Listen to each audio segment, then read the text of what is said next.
Tetapi ada kalanya ketika musuh itu sudah menampakkan keburukannya, doanya gak gitu lagi, berubah. Gak ada lagi di sini, ya Allah sadarkan orang-orang itu. Lah udah ngurus pedang dia. Ya Allah, gak ada lagi tuh minta sadarkan di situ.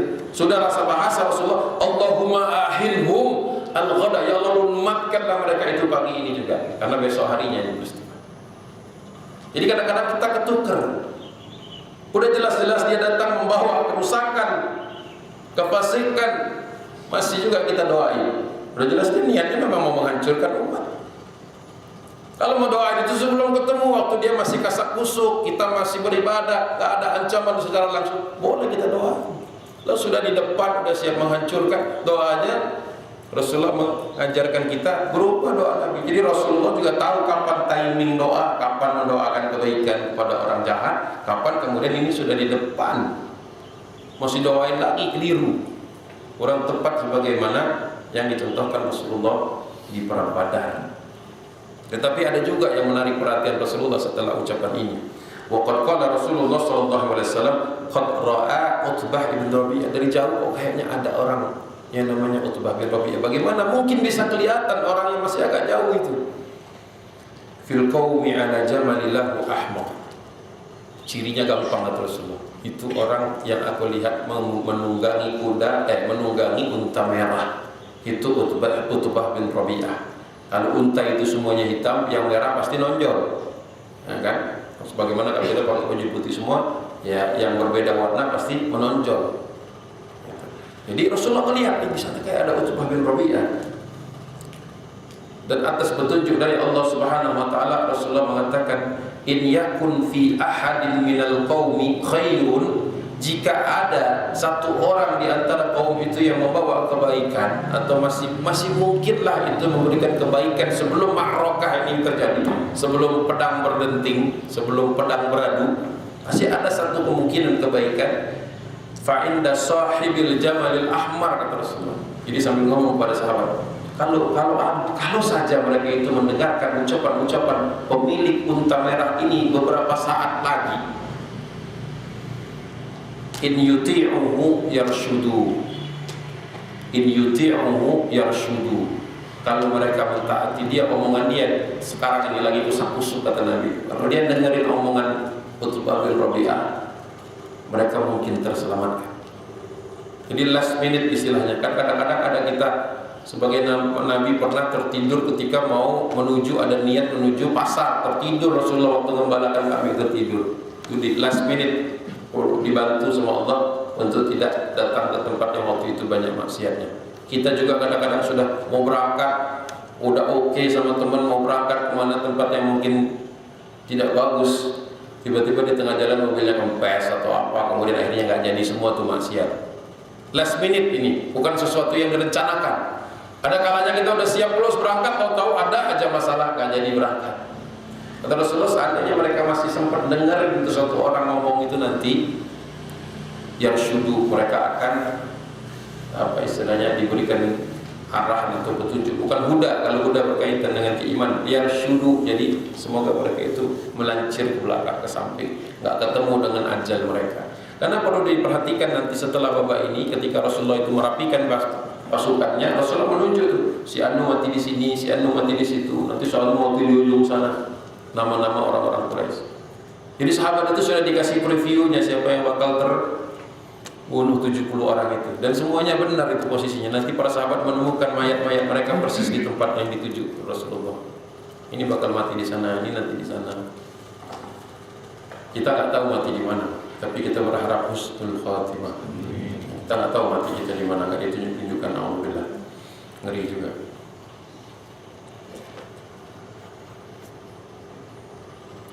Falamma nazalan nas, setelah kemudian bertemulah atau kedudukan manusia, yaitu orang Quraisy maupun orang muslimin ini sudah pada tempatnya, aqbala nafarun min Quraisyin hatta waradu hawdha Rasulillah sallallahu alaihi wasallam. Ketika sudah sampai, ternyata sebagian dari nafar itu sebagian pasukan dari orang-orang Quraisy itu mungkin saking hausnya bergegas, berbondong-bondong sebagian menuju haudah Rasulullah. Haudah tadi telaga Nabi itu, telaga yang menampung air yang nggak sempat dikuasai. Jadi sisa-sisa sumur di bagian Udwatul Quswa sudah dikosongkan. Mereka mau sampai di situ. Kalau yang pernah lihat film Ar-Risalah itu, dikasih lihat ini babak ini, orang sampai sumurnya kosong. Musyrikin itu begitu nanti, habis. Ada yang nggak geser-geser batunya, telah ditutup sebagian sumur itu. Akhirnya mereka, ya ini kan orang-orang yang semalam baru saja mungkin mabuk-mabukan, haus dia, terpanggang itu kerongkongannya. Apa yang mereka lakukan? Tanpa berpikir panjang, berlarian mereka menuju telaga Nabi SAW. Padahal itu kan sama saja dengan bunuh diri kan? Perang belum siap, pasukan belum dibariskan, tiba-tiba cerur gitu. Kayak kita kalau lagi jalan rame-rame kan, kemana misalnya itu ke Taman Mini atau kemana rombongan RW itu kan, ada aja yang suruh nunggu di sini, lari duluan. Kenapa? Nanti nggak kebagian Ustaz. Itu kalau nggak antri sekarang, ya Allah belum briefing. Nanti dia sendiri yang komplain siang hari, kok kita nggak dibagi makanan. Lah ibu nggak ikut briefing kan, tadi diomongin makannya di sini. Ya kan banyak seling masalah begitu kan. Punya ide sendiri, terus kemudian komplain karena apa? Ya nggak dapat briefing, nggak diarahkan. Kecuali briefingnya semalam, alasannya terlupa. Ada seperti itu.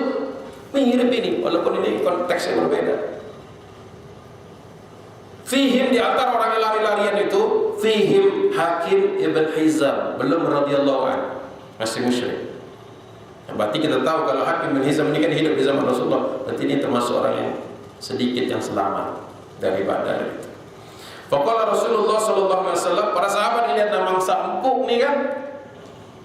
Karena haudnya itu tidak jauh dari barisan kaum muslimin, dia lari. Kalau orang sudah kehausan itu kan udah lupa dirinya ya. Senjatanya juga sudah mungkin pedangnya masuk ke dalam sangkurnya ya. Panahnya mungkin dia geletakkan, yang penting minum kan. Kayak binatang kalau sudah kehausan, atau kita baru pulang dari gunung kehabisan air, ketemu air, nggak pakai gelas lagi, nggak pakai apa kan, langsung aja di situ kan. Pernah? Kalau belum pernah jangan outdoor berarti. Minum itu langsung dari air yang mengalir Pak, segar. Kalau wallahualam masih ada nggak di alun-alun Surya Kencana, di mungkin masih ada. Pak Hendra dulu pernah kan minum gitu langsung. Kira-kira begitu. Nah ini dia kesempatan baik karena sahabat mulai, wah belum ada apa-apa, tapi sahabat sudah mulai bidik, yang punya panah ngarahin ke sana kan. Nah ini dia masuk jarak tembak istilahnya kan. Mana kepalanya pula yang dijulurkan kan, yang mau tombak sudah siap nombak. Apa perintah Rasulullah? Da'uhum, tahan dari kalian, tahan dari menyerang mereka. Tahan kata Rasulullah, tahan kata Rasulullah. Itu ketaatan lagi. Udah dalam posisi siap melakukan eksekusi, sesuatu yang menguntungkan umat, bagian dari strategi perang yang tidak perlu kasih diceritakan, diajarkan. Itu jelas musuh ngapain dekat-dekat kita kan, mau perang ini kan, sikat dong. Akal kita pasti juga sama kalau kita di Badar. Ya Allah, kalau kita di Badar, mungkin kita nggak qualified untuk di Badar. Subuhnya aja kadang-kadang ke masjid, kadang-kadang enggak. Nggak mungkin kita diundang ke Badar. Tetapi seandainya kita di situ, mungkin kita juga melakukan yang sama. Begitu kata Rasulullah. Kan Rasulullah di atas arisnya tadi kan. Nah ini manfaat ada apa namanya? Ada tenda itu sehingga masalah ketaatan dan masalah lain juga di dalamnya. Da'uhum. Kata Rasulullah, "Fama syariba minhu rajulun yawma idzin illa qutila." Kata Rasulullah, tenang aja, kalian enggak usah buru-buru. Semua yang minum di situ pasti mati nanti. Udah dikasih petunjuk ini, yang semua lari-lari ini padahal bisa mati saat itu, mungkin nanti juga mati kata Rasulullah SAW. Tetapi illa makana min Hakim ibn Hizam. Kalau kalian hajar sekarang, mati semua termasuk Hakim bin Hizam. Padahal dia ini masih punya kemungkinan peluang baik menyelamatkan sebagian orang-orang Quraisy, karena di dalamnya ada satu potensi yang mungkin hanya Rasulullah yang tahu. Kita nggak tahu. Kalau kita di depan, kalau kita perintahkan, kalau mungkin perintah kita malah kebalikannya. Sikat mungkin. Fa innahu lam yaqtul, kata Rasulullah. Ya, sesungguhnya dia tidak akan terbunuh. Tsumma aslama ba'da dzalik, dia akan masuk Islam setelah perang ini, setelah kemudian dia tebus dan dia tertawan.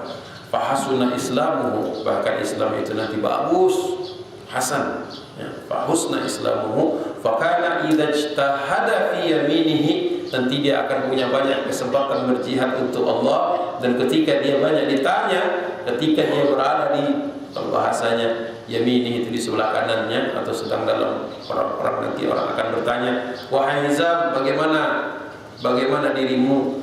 Dia berkata nantinya, dan ini dicatat oleh Ibnu Ishaq, la walladhi najjani min yaumi badrin.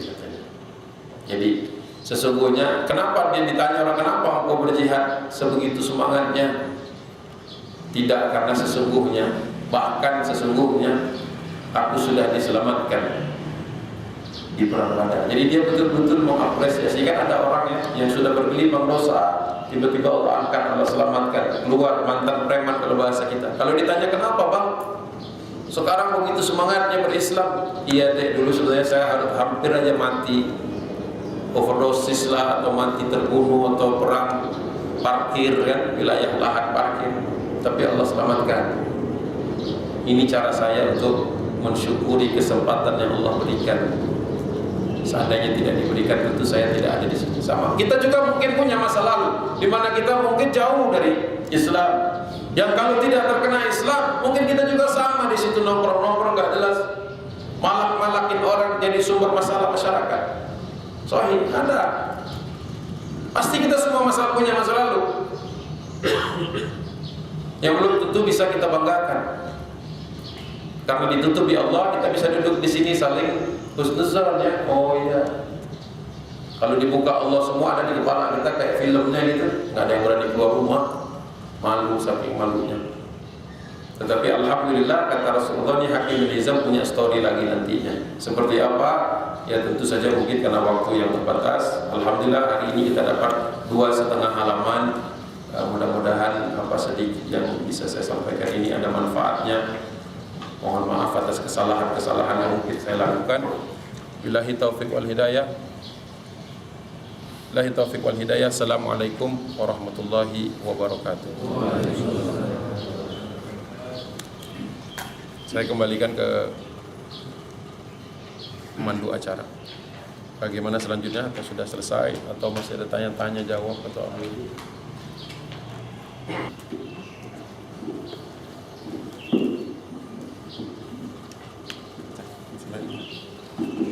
Baik, kalau memang tidak ada pertanyaan, berarti kita tutup. Kita sama-sama kita melaksanakan sholat yang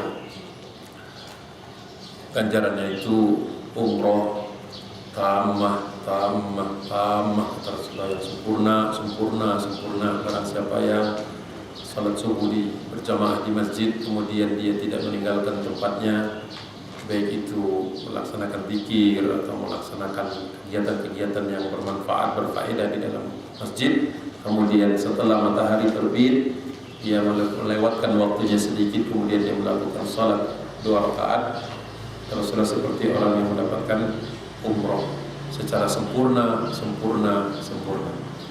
Kalau tidak ada pertanyaan, mudah-mudahan ada nggak? Baik, tidak ada, mari kita sama-sama tutup majelis ilmu ini dengan mengucapkan alhamdulillah, kemudian menutupnya dengan doa kafaratul majlis. Subhanallahumma wa bihamdika asyhadu an la ilaha illa anta astaghfiruka wa atubu ilaik. Billahi taufiq wal hidayah. Assalamualaikum warahmatullahi wabarakatuh.